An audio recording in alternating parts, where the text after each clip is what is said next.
Hi. Hello. Hello. നമുക്ക് തുടങ്ങിയാലോ? 10 വർഷത്തിൽ കൂടുതലായല്ലോ അഖിലു ഈ ഒരു ഫീൽഡിൽ നിൽക്കുന്നു. അപ്പോൾ അന്ന് കണ്ടിട്ടുള്ള ഒരു ദാമ്പത്യ പ്രശ്നങ്ങളും ഇന്ന് കാണുന്ന ദാമ്പത്യ പ്രശ്നങ്ങളും തമ്മിൽ ഒരുപാട് വ്യത്യാസങ്ങൾ നമുക്കുണ്ട്. എന്തൊക്കെയാണ് പ്രധാനമായിട്ടുള്ള ഒരു വ്യത്യാസങ്ങൾ കാണുന്നത്? ശരിക്കും ഭാഗ്യം വളരെ റിലവന്റ് ആയിട്ടുള്ള ഒരു ക്വസ്റ്റ്യനാണ് ചോദിച്ചത്. പണ്ട് ഈ പറഞ്ഞ പോലെ കപ്പിൾ കൗൺസിലിംഗ് വരുന്ന പലരും അവര് തെറാപ്പി ചൂസ് ചെയ്യുന്നത് തന്നെ മാരേജ് ലൈഫിൽ ചിലപ്പം ചില ഡിസിഷൻസ് എടുക്കുന്നതിൽ കോൺഫ്ലിക്ട്സ് വരുമ്പോഴോ അല്ലെങ്കിൽ ചിലപ്പോൾ ഈ അമ്മായിയമ്മയും മരുമോളും തമ്മിലുള്ള ഇഷ്യൂസും അല്ലെങ്കിൽ മേജർ ആയിട്ട് ലൈഫിലെ ഡിസിഷൻസ് എടുക്കുന്ന കാര്യത്തിലുള്ള കോൺഫ്ലിക്ട്സും ഒക്കെ കാരണമാണ് ആളുകൾ ശരിക്കും കപ്പിൾ കൗൺസിലിങ്ങിന് വരുന്നത്. എന്നാൽ ഇന്ന് അതിൻ്റെ ഒരു രീതിയൊക്കെ മാറി. പലപ്പോഴും എക്സ്ട്രാ മാരേജ് റിലേഷൻഷിപ്പ് കാരണവും അല്ലെങ്കിൽ ഓപ്പൺ മാരേജ് ഓക്കെ ഇന്ന് പണ്ട് വെസ്റ്റേൺ കൾച്ചറിൽ മാത്രം കണ്ടിരുന്ന ഓപ്പൺ മാരേജ് ഇന്ന് നമ്മുടെ നാട്ടിൽ ഒത്തിരി പേര് ചൂസ് ചെയ്യുന്നുണ്ട്. ഓക്കെ പക്ഷേ ഈ ഓപ്പൺ മാരേജിന്റെ ഒരു കോൺസിക്വൻസ് പലപ്പോഴും ആലോചിക്കാതെയാണ് അവർ ഓപ്പൺ മാരേജ് എന്നൊരു കൺസെപ്റ്റ് തന്നെ ലൈഫിൽ കൊണ്ടുവരുന്നത്. ഓപ്പൺ മാരേജിൽ പാർട്ട്നേഴ്സ് പരസ്പരം അവർക്ക് ഈ റിലേഷൻഷിപ്പിൽ നിൽക്കുമ്പോൾ തന്നെ അവർക്ക് വേറെ ഒരാളെ ഡേറ്റ് ചെയ്യണമെങ്കിൽ പോകാനുള്ള ഒരു പെർമിഷൻ പരസ്പരം കൊടുക്കുകയാണ്. പക്ഷെ അവർ നമ്മളൊരു നിബന്ധന എന്താണെന്ന് ചോദിച്ചു കഴിഞ്ഞാൽ ഇമോഷണലി പോയി മറ്റേ ആളുടെ അടുത്ത് അറ്റാച്ച്ഡ് ആവരുത്. പക്ഷെ നമുക്ക് ഉറപ്പ് പറയാൻ പറ്റും ഓപ്പൺ മാരേജിൽ നിൽക്കുമ്പോൾ വേറെ ഒരാളെ പോയി ഡേറ്റ് ചെയ്യുന്നു, പിന്നീട് പാർട്ട്ണർ വേറെ ഒരാളുമായിട്ട് ഇമോഷണലി അറ്റാച്ച്ഡ് ആയി കഴിയുമ്പോൾ ആ റിലേഷൻഷിപ്പിന്റെ ട്രസ്റ്റ് ബ്രേക്ക് ചെയ്യുന്നു, അവർ കപ്പിൾ കൗൺസിലിംഗായി വരുന്നു. ശരിക്കും ഇനി റിലേഷൻഷിപ്പിന്റെ ബേസിക് ഡൈനാമിക്സ് തന്നെ മാറിയിരിക്കുന്ന ഒരു അവസ്ഥയാണ്. അതെ അതെ. ഡൈനാമിക്സിന്റെ കാര്യം പറയുമ്പോഴാണ് ഇപ്പൊ എല്ലാവരും ഫിനാൻഷ്യലി ഒക്കെ ഇൻഡിപെൻഡന്റ് ആണ്. അപ്പം അവിടെ ഒരു അഡ്ജസ്റ്റ്മെന്റ് അല്ലെങ്കിൽ ഞാൻ എന്തിനാണ് എന്റെ സന്തോഷങ്ങൾ വേറൊരാൾക്ക് വേണ്ടി കളയുന്നത്, ഇങ്ങനെ ഒരു രീതിയിലേക്ക് എല്ലാവരും ചിന്തിച്ചു തുടങ്ങിയിട്ട് ഈ മാരേജിൽ ഷെയറിംഗ് എന്ന് പറഞ്ഞൊരു കൺസെപ്റ്റ് ഉണ്ട് എന്നുള്ള കാര്യം പലപ്പോഴും മറന്നു പോകുന്നുണ്ട്. ഷെയറിങ്ങിൻ്റെ കാര്യം പറഞ്ഞപ്പോഴാണ് ഞാൻ ഓർക്കുന്നത്, ഇന്നത്തെ കാലഘട്ടത്തിൽ എല്ലാത്തിനും അക്കൗണ്ടബിൾ ആണ്. ഇപ്പം നമ്മൾ പണ്ടൊക്കെ ആണെങ്കിൽ വളരെ ഓർഗാനിക്കായിട്ട് വീട്ടിലെ അടുക്കള ജോലി ചെയ്യുന്നതും ഫിനാൻഷ്യൽ കാര്യങ്ങൾ ഷെയർ ചെയ്യുന്നതും ഭാര്യ ഭർത്താക്കന്മാരുടെ ഇടയിൽ ഭയങ്കര ഓർഗാനിക്കായി നടന്ന സംഭവമാണ്. അപ്പോൾ അത് എങ്ങനെയാണ് ഒരു അതിനെ തുടർന്നുണ്ടാകുന്ന ഒരുപാട് ഇഷ്യൂസും ഇന്ന് ഒരുപാട് ഇഷ്യൂസ് ഉണ്ടാകുന്നുണ്ട്. അപ്പോൾ അതെങ്ങനെയാണ് ഹാൻഡിൽ ചെയ്യണം, അതിന് കൊടുക്കുന്ന ടിപ്പ് എന്താണ്? ശരിക്കും ഈ പറഞ്ഞ ഷെയറിങ് എന്ന് പറയുന്നതിന് പകരം ഇപ്പം ആളുകൾ ഷെയർ ചെയ്യുന്ന കാര്യങ്ങൾ അല്ലെ അവർ പരസ്പരം റെസ്പോൺസിബിൾ ആയിട്ട് ചെയ്യുന്ന കാര്യങ്ങളെ കുറച്ചും കൂടെ കൗണ്ടബിൾ ആക്കി തുടങ്ങി. ഓക്കെ ഒരു ഉദാഹരണം പറഞ്ഞു കഴിഞ്ഞാൽ ഇപ്പൊ ഭാര്യ എഴുന്നേറ്റ് രാവിലെ അടുക്കളയിൽ കയറി ചായ ഇട്ട് കഴിഞ്ഞ് കഴിഞ്ഞാൽ ഭർത്താവ് അപ്പുറത്ത് എഴുന്നേറ്റ് അതേ സമയം തന്നെ വാഷിംഗ് മെഷീനിൽ തുണി ഇട്ട് അത് വിരിച്ചില്ലെങ്കിൽ ഞാൻ അടുത്ത പണി ചെയ്യില്ല എന്ന് പറയുന്ന ഒരു ലെവലിലേക്ക് മാരേജ് ലൈഫിലെ ഒരു റെസ്പോൺസിബിലിറ്റി ഷെയറിങ് മാറി തുടങ്ങിയിരിക്കുന്നു. ശരിക്കും ഇവിടെയാണ് ഈ പ്രശ്നം വരുന്നത്. കാരണം എല്ലാവരും പെർഫെക്റ്റ് ആയിരിക്കില്ല ചെയ്യാൻ അല്ലെ. ഇപ്പം ചിലപ്പോൾ നമ്മുടെ കൂടെയുള്ള ഒരാൾ ചില കാര്യങ്ങളിൽ വീക്കായിരിക്കും. ഇപ്പൊ വീക്കറായിട്ടുള്ള ഏരിയാസിൽ മറ്റൊരാളെ സപ്പോർട്ട് ചെയ്യുക എന്ന് പറയുന്നതാണ് ഒരു ഷെയറിങ് എന്ന് പറയുന്നത്. ശരിക്കും ഒരു ടീം വർക്ക് ആയിട്ട് മാറേണ്ട ഒരു കാര്യമല്ലേ.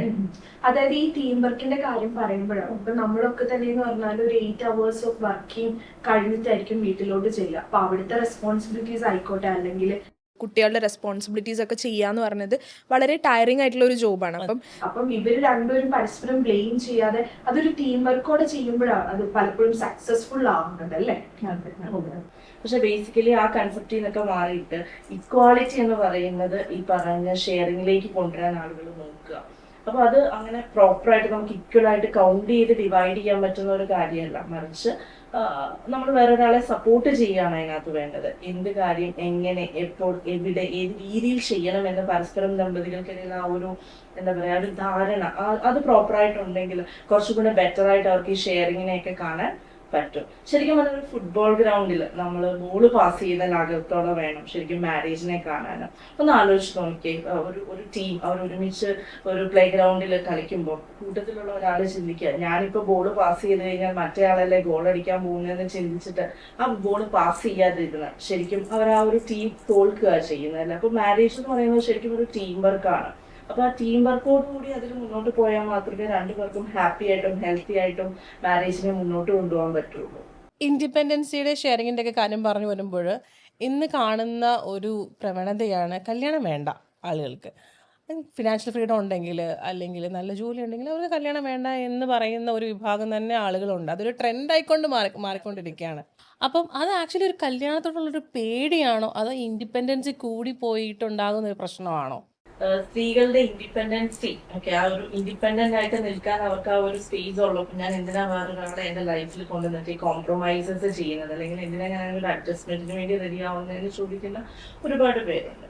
അതുപോലെ തന്നെ ഈ ഇൻഡിപെൻഡൻസിക്ക് അപ്പുറം ഒരുപാട് പേര് പേടികളാണ്. എസ്പെഷ്യലി ഇന്ന് കോളേജ് പിള്ളേരോടൊക്കെ ചോദിച്ചു കഴിഞ്ഞാൽ ഗ്രാമഫോബിയ എന്ന് പറയുന്ന ഒരു അവസ്ഥ അവരിൽ എല്ലാവരിലും തന്നെ കാണുന്നതായിട്ട് കാണാം. ഒരു ഉദാഹരണത്തിന് ഇപ്പം നമ്മുടെയൊക്കെ ഒരു പേരൻസിനെ തന്നെ ആ ഒരു ജനറേഷനിലെ പേരൻസിനെ എടുത്തു കഴിഞ്ഞാൽ 80s-ലും 90s-ലും ഓൾമോസ്റ്റ് എല്ലാ പേരൻസും തന്നെ പെൺമക്കളോട് ഏറ്റവും ആദ്യം പറഞ്ഞിട്ടുള്ള കാര്യം എന്തായിരിക്കും? നീ പഠിച്ച് സ്വന്തം കാലിൽ നിൽക്കാൻ നോക്കിയോ, അല്ലാതെ എന്റെ അവസ്ഥ നിനക്ക് എന്റെ ജീവിതത്തിൽ വരാതിരിക്കാനാണ് ഞാൻ ഈ പറയുന്നത്. അപ്പൊ അമ്മയുടെ അവസ്ഥ വളരെ മോശകരമായ ഒരു അവസ്ഥയാണ്. വിവാഹത്തിലൂടെ അമ്മ കടന്നു വന്നത് വളരെ മോശമായ ഒരു സിറ്റുവേഷനിലാണെന്നാണ് അമ്മ കുട്ടീനെ പറഞ്ഞു പഠിപ്പിക്കുന്നത്.